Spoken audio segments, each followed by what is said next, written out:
ओम शांति। आज आध्यात्मिकता का प्रथम सत्र,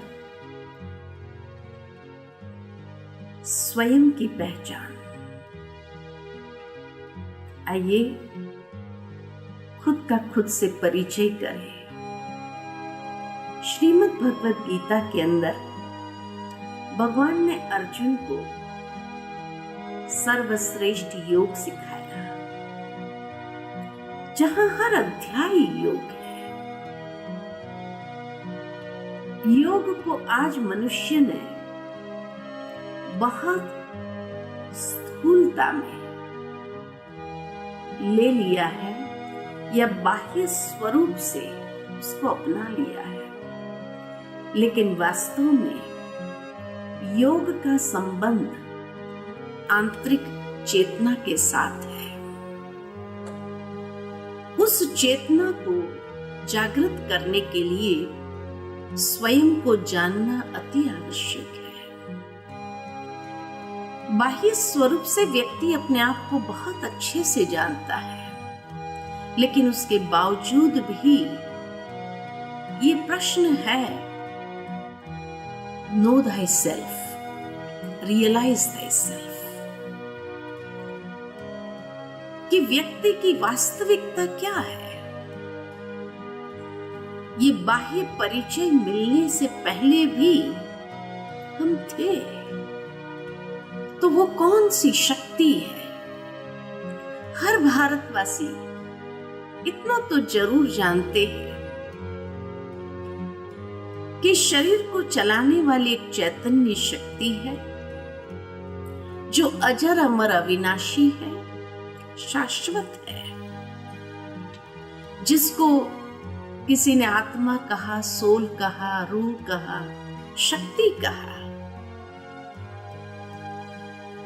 लेकिन उसके बावजूद भी जब ये कहा जाता है कि नो दाई सेल्फ, अपने आप को जानो, तो क्या जानना है। और सबसे बड़ी बात तो ये है कि उसको जान करके फायदा क्या, प्राप्ति क्या। आत्मा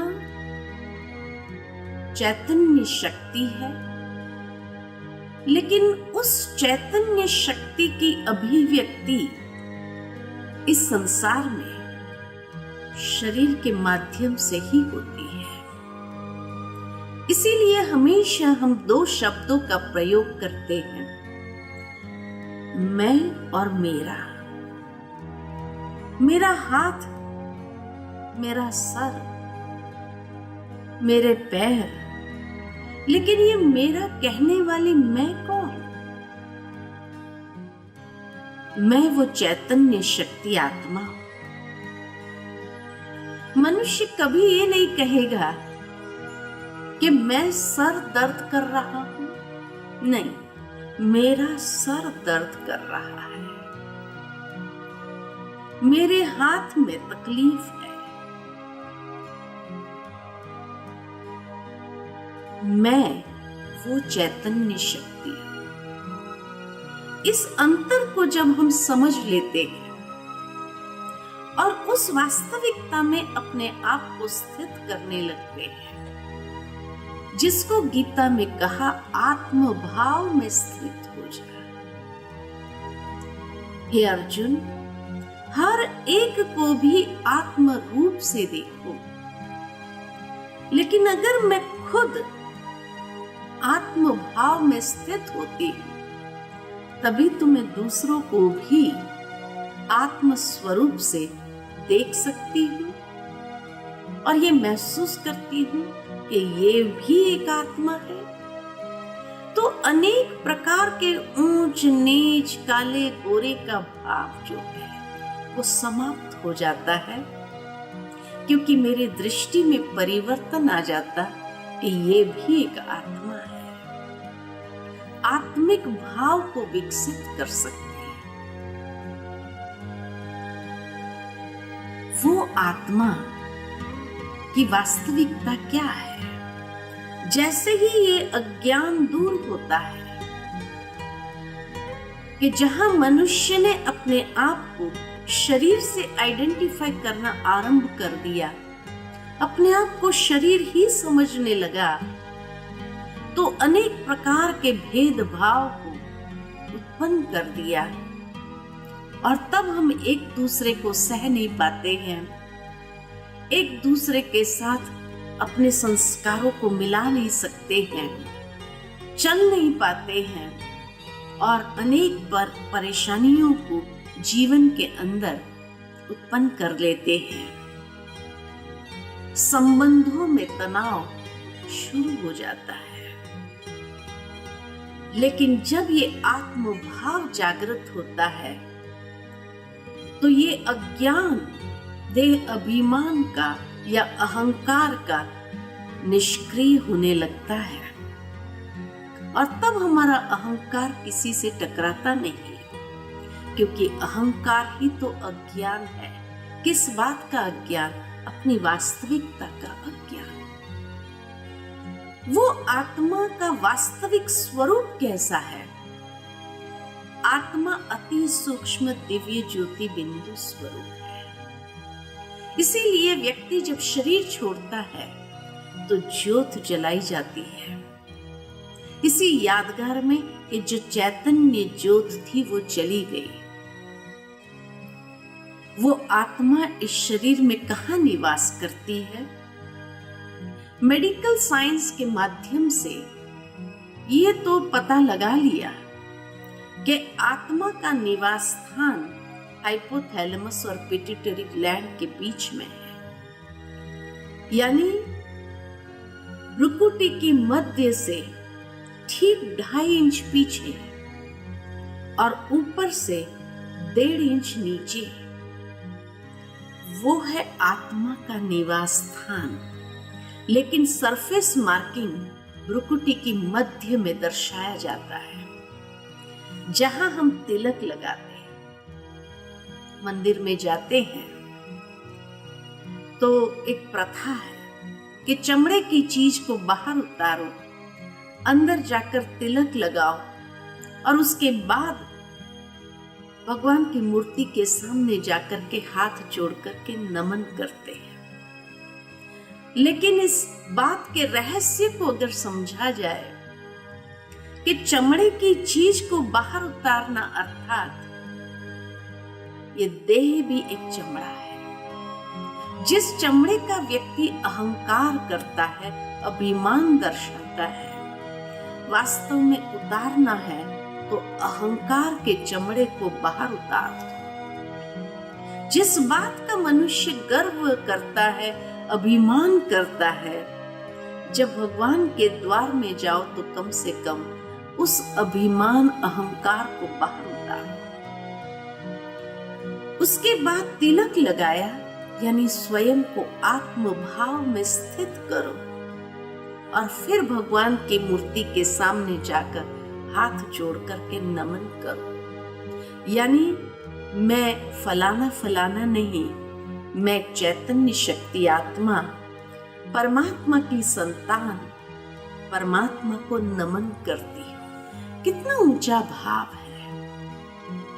लेकिन शायद ही इस भाव से कोई मंदिर में जाता होगा। वो आत्मा की वास्तविकता कि आत्मा सतोगुणी है। सतोगुणी यानी द एसेंस ऑफ 7 वैल्यूज। आत्मा 7 गुणों का स्वरूप है। वो 7 गुण कौन से हैं जिसकी चाहना हर इंसान रखता है? शांति, सुख, आनंद, प्रेम, ये आत्मा की चाहना है। लेकिन वास्तव में ये हमारी वास्तविकता है, इसीलिए हमारी चाहना है। जिस तरह हर चीज का अपना एक गुण धर्म है। पानी का गुण धर्म शीतलता है, आग का गुण धर्म गर्मी है, तो आत्मा का गुण धर्म 7 गुण है। उसमें सर्वप्रथम आध्यात्मिक ज्ञान है, यानी समझ। उसके साथ साथ दूसरा है पवित्रता। हर इंसान जब इस संसार में आता है तो कितना प्योर एंड इनोसेंट होता है। एक बच्चा जब जन्म लेता है तो कितना इनोसेंट है, पवित्र है। ये उसकी वास्तविकता है। जहां समझ है, पवित्र भावनाएं हैं, उसी संबंध में प्रेम पनप सकता है। तो तीसरा गुण आत्मा का प्रेम स्वरूप है। जहां ये तीनों है वहां शांति है। शांति हमारा गुण धर्म है। और जहां ये चारों बातें हैं वहां जीवन में सच्चा सुख है। इसीलिए आत्मा सुख स्वरूप है। और जहां ये पांचों बातें हैं वहां जीवन की सर्वोच्च प्राप्ति आनंद है। तभी आत्मा को कहा जाता है कि आत्मा सत चित आनंद स्वरूप है। सत्य स्वरूप उसका यही है। 7 गुण, चैतन्यता की अभिव्यक्ति और उसमें भी आनंद की अभिव्यक्ति जब ये गुण स्वरूप है तब। और जहां ये 6 बातें हैं वहां आत्मशक्ति, विल पावर है। क्योंकि ये 7 गुण सिर्फ गुण नहीं, शक्ति है। ज्ञान की शक्ति, पवित्रता की शक्ति, प्रेम की शक्ति, शांति की शक्ति, ये सब शक्ति है। तो आत्मा चैतन्य शक्ति है। तो ये 7 उसके गुण धर्म, उसकी वास्तविकता है। लेकिन आज ये 7 गुणों से हम बहुत दूर हो गए हैं और 7 अवगुण आ गए हैं। काम, क्रोध, लोभ, मोह, अहंकार, ईर्ष्या और नफरत। 7 गुणों की जागृति के लिए आत्मा के पास 3 सूक्ष्म शक्ति है, जिसको कहा जाता है मन, बुद्धि और संस्कार। मन आत्मा की सोचने की शक्ति का नाम है। बुद्धि समझने की शक्ति का नाम है। इसलिए कहा जाता है सोच समझ के करना।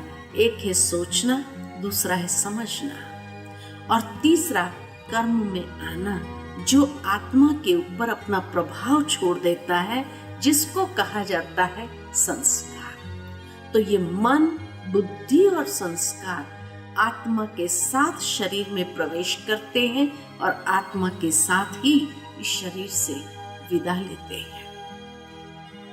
जिस तरह शरीर 5 तत्वों का पुतला है और इसीलिए पंच तत्व की पूर्ति के लिए 5 इंद्रियां हैं, इसी तरह ये 7 गुणों की पूर्ति के लिए आत्मा के पास भी मन, बुद्धि और संस्कार, जो आत्मा के ये 7 गुणों की शक्ति को चार्ज करते हैं। तो मन, विचार जितने अच्छे रखेंगे उतनी बैटरी चार्ज होंगे, जितने विचार बुरे होंगे उतनी आत्मा की शक्ति क्षीण होंगी। बुद्धि यथार्थ तभी समझ सकती है जब विचार अच्छे होते हैं और तब व्यक्ति के संस्कार भी श्रेष्ठ होते हैं। तो ये है आत्मा की वास्तविकता। ओम शांति।